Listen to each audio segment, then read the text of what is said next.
What's up, guys? Welcome back for episode number 9 of this 32 in 32 series where I preview every team's 2025 offseason, going from the teams that finish near the bottom of the standings all the way to the team that finishes at the top and that wins the Stanley Cup.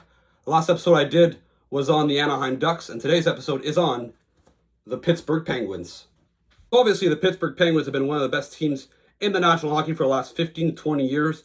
They've won 3 Stanley Cups in 2009, in 2016, and in 2017, so they went back to back.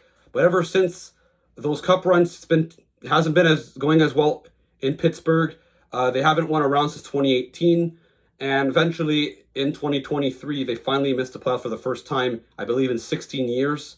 Then after that offseason, Kyle Dubas came in, decided to go super aggressive. He went to go get Erik Karlsson. He gave up quite a bit to get him, and it backfired badly, and the Penguins took another step back, and now they put themselves in a position now where they got to a point where they have to decide, are they rebuilding or not? But it looks like that's probably the best case scenario, the best path to take if you're the Pittsburgh Penguins. So the Pittsburgh Penguins finished 24th overall in the standings, 7th in the Metropolitan Division, so that's quite low for them. Their general manager is Kyle Dubas. Their head coach still hasn't been named yet. When you look at their record, 80 points in 82 games, it doesn't look that bad, but they really started winning after the trade deadline, surprisingly, when it didn't count. So if you look at that, at 80 points is probably more equal to like a 70, 72, 74-point season, in that range.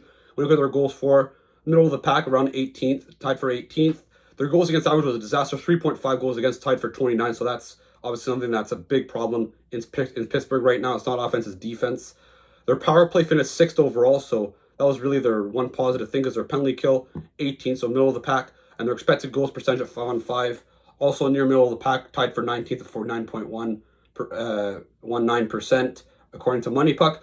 Look at their top 5 scores. Sidney Crosby, as usual, leads the team in points, 91 in 80 games. Still one of the best players in the National Hockey League, despite being 37, turning 38 in August. Rickard Rakell had a bounce-back season this year, getting 35 goals, 35 assists for 70 points, 81 games after having quite a down year last season. Brian Rust also had a pretty strong season. He scored 31 goals, got 65 points in 71 games only. So that first line was a big strength. However, like I said, the depth was an issue. Beyond that, Erik Karlsson, 53 points in 82 games. Genny Malkin, age is starting to finally catch up to him, even though he's playing on a team that doesn't have a lot of talent around him, especially on the second line. But 50 points, 68 games. So yeah. And then when you look at the goaltending, Alex Nedeljkovic, an 894 save percentage, and Tristan Jarry, an 893, also have spent some time in the AHL this year. So a pretty rough season in general when you look at it for the Pittsburgh Penguins. When you look at the Pittsburgh Penguins roster for the 2025-26, is projected before the offseason. So Crosby, Brian Rust, Rutger McGroarty, who's one of their top prospects who might be there full-time next year. Danton Heinen, Evgeny Malkin, Rickard Rakell, they don't trade him. Blake Lizotte, Tommy Novak, Noel Acciari, Connor Dewar, Kevin Hayes, which is a pretty expensive contract for a fourth liner, and Tomasino. Well, in fact, he's retained kind of, so 3.5, it's not that bad, but still. Pierre-Olivier Joseph, Christopher Letang, Ryan Shea, Erik Karlsson, Ryan Graves, Connor Timmins, and then Tristan Jarry, Alex Nedeljkovic, so not really a playoff caliber roster.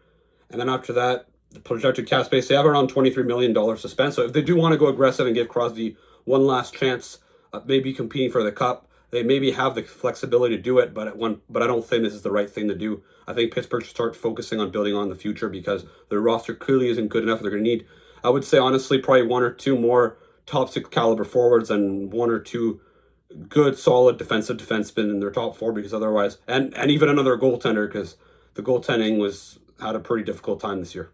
Luckily for them, even though they have a ton of players that are expiring, none of them really have any much of an impact and are going to cost a lot. So when you look at this, their UFAs, Matt Nieto, Bakanji Malma, Kopanen, Grzelcyk, all guys that are more depth guys, even though Grzelcyk, who had a productive season, he could maybe get a raise.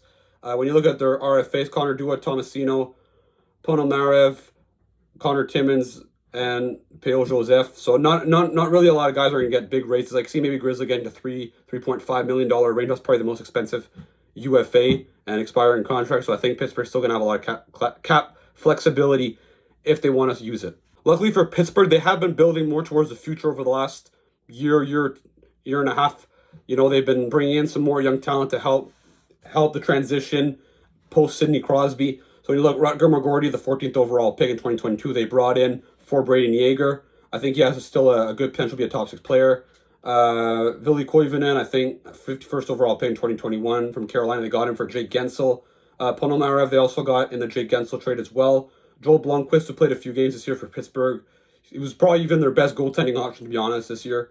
I would honestly assume they're probably going to try to get rid of Tristan Jarry to give him the crease next year. I don't think Pittsburgh, realistically, is going to be competing that hard to make the playoffs or win the Stanley Cup.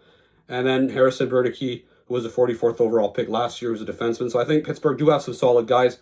Bunch of B prospects, but they still need to get those top-end guys. Luckily for them, do have the 11th overall pick this year.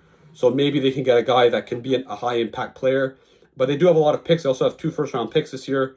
They got one from the Rangers in the Marcus Pettersson trade. Well, from the Canucks. It was the Rangers pick that they got in the JT Miller trade. They flipped it to Pittsburgh, and it's either going to be this year or next year. So they are going to have an extra first-round pick in the next 2 drafts. And they really loaded up on mid-round picks. They have 3 second-round picks next year, 3 third-round picks this year. So I think that Pittsburgh, you know, they are building more towards the future. They do have a ton of picks. But again, it's more quantity than quality for the moment. So they're going to have to really make sure they get the top prospect that they can. Now, when you look at what the Pittsburgh Penguins need to do this summer, I think the Pittsburgh Penguins need to tear this team down. I think that they do have still some quality players that could have some value. Guys like Crosby, guys like Erik Karlsson can still bring something interesting. Rickard Rakell could bring a haul as well. So I think that they need to really maximize the value on those 3 players and, you know, start accumulating some young players, some draft picks, some prospects. So, yeah, youth infusion. Next year they have to be a lot younger. Some picks, starting goalie. Maybe not next season if they want to tank. Maybe you give a chance to Blomqvist, like I said earlier. But I do think that they really need to put themselves in a position where they have a good chance to draft top 5 next year. Maybe get a chance to get Gavin McKenna. And with the history of the Pittsburgh Penguins, Mario Lemieux, they got 1st overall. Sidney Crosby, they got 1st overall. Getting Malkin, they got 2nd overall. You know, they've had in the past some success building through the draft, and I think they have to recreate that starting now. And considering how their season went towards the end there, where Crosby, he probably single-handedly prevented them from getting a top 5 pick this year, as they had a good surge towards the end of the year after the trade deadline. I think that they really need to get rid of Crosby, not to get rid of him, but to get some assets so that they can really get started with this rebuild. When you look at their long-term needs, obviously, when you trade a guy like Sidney Crosby, you need to replace him, so you need to get a successor for him. They also have to get an elite defenseman. Obviously, Chris Letang isn't that anymore, and Erik Karlsson, you know, he only has, 2 more years left on his contract, so it's not going to last that much longer.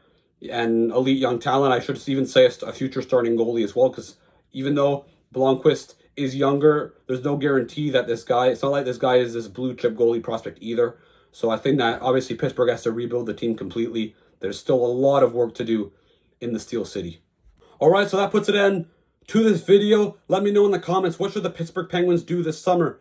Should they go aggressive this summer to try to give Sidney Crosby one last chance at maybe winning a Stanley Cup, even though I highly doubt it?